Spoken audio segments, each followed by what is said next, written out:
Hello everyone, I hope you all well. आज की इस क्लास में हम विजुअल हायरार्की से जुड़े 7 इंपॉर्टेंट प्रिंसिपल्स के बारे में जानेंगे, जिसके इस्तेमाल से हम अपने डिज़ाइन में किसी भी एलिमेंट को इम्पॉर्टेंट और किसी एलिमेंट को कम इम्पॉर्टेंट बना सकते हैं। तो आइए स्टार्ट करते हैं।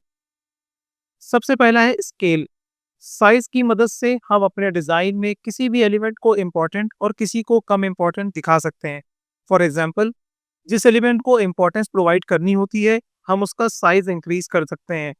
जैसे इन दोनों टेक्स्ट में से जिसका साइज बड़ा है, वो विजुअली ज़्यादा इम्पोर्टेंट नज़र आ रहा है, और वैसे ही इन दोनों सर्कल के बीच में जिसका साइज ज़्यादा बड़ा है, व्यूअर की अटेंशन सबसे पहले उसी पर जाएगी। तो ये रहे कुछ एग्जाम्पल्स स्केल की मदद से। नेक्स्ट है कलर। कलर के जरिए भी हम किसी चीज़ को इम्पोर्टेंट दिखा सकते हैं। जैसे फॉर एग्जाम्पल, जहाँ डार्क बैकग्राउंड पर लाइट ग्रीन कलर से एलिमेंट कर दिया गया है, जो व्यूअर की अटेंशन को काफ़ी अच्छे से खींच रहा है।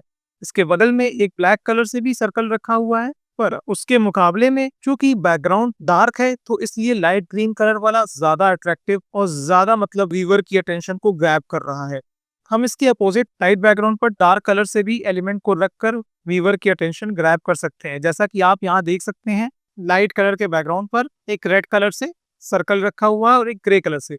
तो विजिबल कौन सा है ज़्यादा? रेड कलर वाला। तो ये अब व्यूअर की अटेंशन को ज़्यादा अच्छी तरह से ग्रैब कर पा रहा है। तो इस तरह से हम कलर की मदद से भी विजुअली ज़्यादा इंपॉर्टेंस दे सकते हैं किसी एलिमेंट को। यहाँ पर आप देख सकते हैं कि एक बिल्कुल कंप्लीटली डिफरेंट एग्जांपल हम आपके सामने ले आए हैं। डार्क ग्रे कलर के बैकग्राउंड पर एक सर्कल है जो कि साइज में काफी बड़ा है, लेकिन उसके मुकाबले में एक सर्कल है जो कि साइज में काफी छोटा है, लेकिन उसका कलर जो है लाइट ग्रीन कलर है। तो जो उसके मुकाबले में जो सर्कल है जो कि साइज में बड़ा है, लेकिन देखिए वो कॉन्ट्रास्ट नहीं क्रिएट कर पा रहा है, बल्कि एक व्यूअर की हैसियत से अगर मैं इसको देख रहा हूँ इस विजुअल को, तो मेरी नज़र उस छोटे वाले सर्कल पर जो कि लाइट ग्रीन कलर से है, उस पर ज़्यादा पहले पड़ रही है बनिस्बत जो कि ग्रे कलर से सर्कल है उस पर। तो ये रहा एक एग्जांपल। आप इससे भी समझ सकते हैं कि कलर कितना ज़्यादा इंपॉर्टेंट रोल प्ले कर सकता है किसी भी एलिमेंट को आपके डिज़ाइन में इंपॉर्टेंस प्रोवाइड करने में।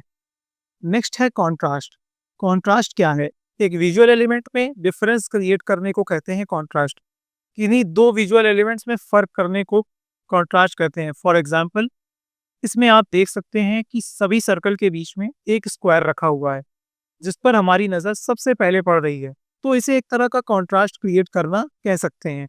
नेक्स्ट आप देख सकते हैं एक डार्क कलर के बैकग्राउंड पर लाइट कलर का एलिमेंट रखने पर काफ़ी हाई कॉन्ट्रास्ट क्रिएट हो रहा है, और व्यूअर को ईजिली ये दिखाई दे रहा है। लेकिन अगर लाइट कलर के बैकग्राउंड पर लाइट कलर का ही एलिमेंट रख दिया जाए तो काफी लो कॉन्ट्रास्ट क्रिएट होगा। इस तरह के लो कॉन्ट्रास्ट विजुअल को व्यूअर को देखने में काफी दिक्कत होती है। अब नेक्स्ट आप देखिए, एक बॉक्स बिल्कुल छोटा है और दूसरा बॉक्स उसके मुकाबले में साइज में काफी बड़ा दिख रहा है, तो व्यूअर की अटेंशन साइज में बड़े वाले बॉक्स की तरफ ही ज्यादा अट्रैक्ट होगी। तो ये साइज वाइज आपस में कॉन्ट्रास्ट क्रिएट कर रहे हैं। तो यहाँ पर हमने क्या समझा है? साइज वाइज भी हम कॉन्ट्रास्ट क्रिएट कर सकते हैं, कलर वाइज भी हम कॉन्ट्रास्ट क्रिएट कर सकते हैं, और शेप वाइज भी हम कॉन्ट्रास्ट क्रिएट कर सकते हैं। और हमारी डिजाइन में जो भी सबसे इंपॉर्टेंट चीज हो, याद रखिएगा उसका कॉन्ट्रास्ट सबसे ज्यादा हाई रखिएगा, जिसकी वजह से आपके क्रिएटिव में सबसे ज्यादा इंपॉर्टेंस उसे मिलेगी, ताकि व्यूअर्स को वो चीज सबसे पहले दिख सके। अब नेक्स्ट है अलाइनमेंट। अलाइनमेंट डिजाइन में काफी इंपॉर्टेंट रोल प्ले करती है।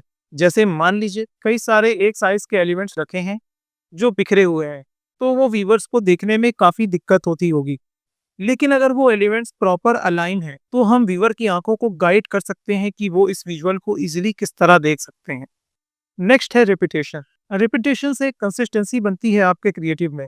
जैसे कि अगर किसी डिजाइन में कई सारे प्रोडक्ट्स और उसके प्राइसेस लिस्टेड है, तो उसके प्राइस टैग का design element and colour same repeat हो रहा होता है।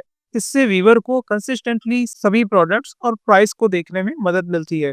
अगला है प्रॉक्सिमिटी। प्रॉक्सिमिटी बेसिकली कहते हैं एक डिजाइन एलिमेंट का दूसरे डिजाइन एलिमेंट के साथ क्या रिलेशन है। अगर मान लीजिए कई एलिमेंट्स को एक साथ रखा जाए, तो व्यूअर की आंख उसको एक ही चीज या ग्रुप समझने लगती है, लेकिन प्रॉक्सिमिटी के इस्तेमाल से हम एक चीज को बाकी से अलग रखते हैं, जिसकी वजह से व्यूअर को सबसे पहले वो एलिमेंट नजर आता है। Last but important, white space. इसको नेगेटिव स्पेस भी कहते हैं। इसका वाइट कलर से कुछ लेना देना नहीं होता है, बल्कि आप जब अपने क्रिएटिव में जहाँ जहाँ आप स्पेस छोड़ते हैं वहाँ वहाँ वाइट स्पेस बनती जाए।